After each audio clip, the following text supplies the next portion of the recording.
Hey guys, welcome to this video. My name is John Watts. I'm a consumer protection lawyer. I want to tell you about the very first case that I filed. This is back in 1995, and the very first argument I had. And then we'll kind of take a step back in time to when I was still in law school, what's called a law clerk. I was working for a firm, and an argument that I saw. And then I want to draw just one principle from that, and I hope that you'll find this interesting and helpful. So my very first case was we figured out that a pension company was kind of monkeying with the pension of some firefighters and police officers. And so we filed a class action lawsuit. So that was my case. I filed that. And instead of responding with an answer, the other side responded with what's called a motion to dismiss. Say, none of these claims are any good. There's no way that John can win. Just throw every one of these claims out. I think I had 4 claims.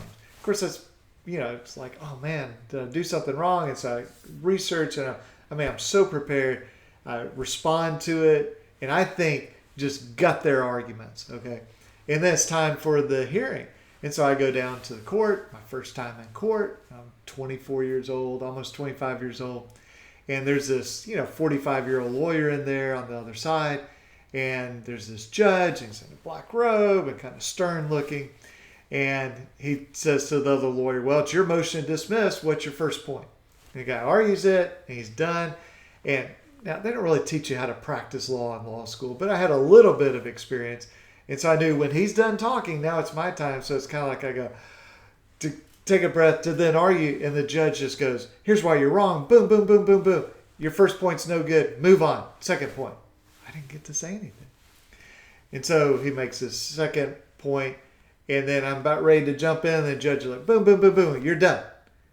And move on to your third point. Again, I don't say anything. And that continues. Third point, fourth point. I don't say a word in the hearing. Maybe I said goodbye or something to the judge. And I get back, and this lawyer goes, well, he knew it was my first case, my first hearing. He said, how'd your first hearing go? I'm like, I don't know. He goes, what do you mean you don't know? Did you win or did you lose? I said, no, I won everything, but I didn't get to argue anything. And he's like, when things are going your way, just shut your mouth. Don't say a word, because all you can do is mess it up. Well, that reminded me, go back a couple years, we had this huge environmental case. I'm in law school, and basically like 2 weeks before our trial in state court, they remove or transfer the case to federal court. And so we scramble like crazy, prepare an argument. And so, I helped with the argument, but I didn't actually go argue the case, but I got to tag along with the lawyers. And so we're in this federal judge's office, which has this conference table. There's like 20 lawyers around it.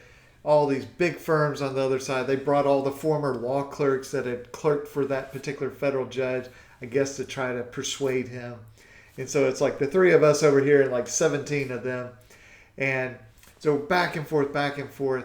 And finally a judge says, well, I think the plaintiff, we were the plaintiff, I think plaintiff's right on this, and I'm going to send this case back to state court. That's called remanding it to state court.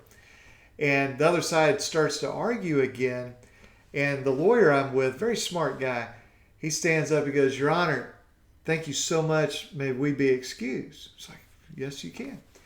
And so he closes his briefcase, kind of looks at me, he's like, go. And we get out in the hallway. Well, they're still in there, like, trying to talk to the judge. It's like, don't we need to be in there? He's like, no, he said he's going to rule in our favor. Now he can't change his mind because they're in there without us. And that's when I learned when you get what you need from the judge, same thing's true in a deposition, cross-examination, and trial, whatever it is, when you get what you need, then just shut up. Don't do anything else, because all you can do is almost certainly make it go down. You're probably not going to improve it.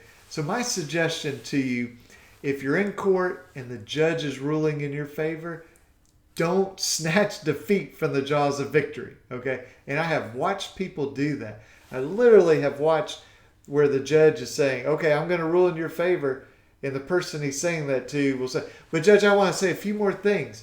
And finally, I saw one judge interrupt him and go, if you close your mouth and sit down, you win. If you keep talking, you're probably going to lose. What would you like to do? And then, got the message. So, look, it's hard when you're in the moment, okay? But if you prepare yourself ahead of time, and you are prepared, very prepared for the argument or whatever you're doing in court. And then if it's going your way and you get what you need, be done. I've had depositions where, I'll just say it's one story. So I guess I'm telling you 3 stories now instead of just 2 stories. But I represent a guy that was accused of a crime, and he was totally innocent. And there were other people accused of crimes. And so my guy ends up getting fired. So we sue this huge company, and they kind of, the mastermind behind it, they ship him off to Europe so that we can't get him, but the judges end up making him come back. So we're in this huge conference room, all these lawyers in there, and we're told that we have this guy for 5 days, okay, starting on Monday all the way to Friday at 5 o'clock. And we all get to ask questions, one at a time. So it's my turn, and I have, 4, 5, 6 hours worth of questions. And I say to him, I'm not big on introductions. I just sort of jump right into deposition. And I say, tell me every basis that you have that my client committed a crime. He goes, Counselor, your client did not commit a crime. He was totally innocent. This was a travesty of justice, and it was a terrible mistake for us to accuse him of committing a crime because he's a fantastic employee, and we're very sorry for what happened. Now, what do I do at that point? Now I don't script out, in writing what I'm going to do, but I knew in my mind, I had hours worth of questions. What do I do?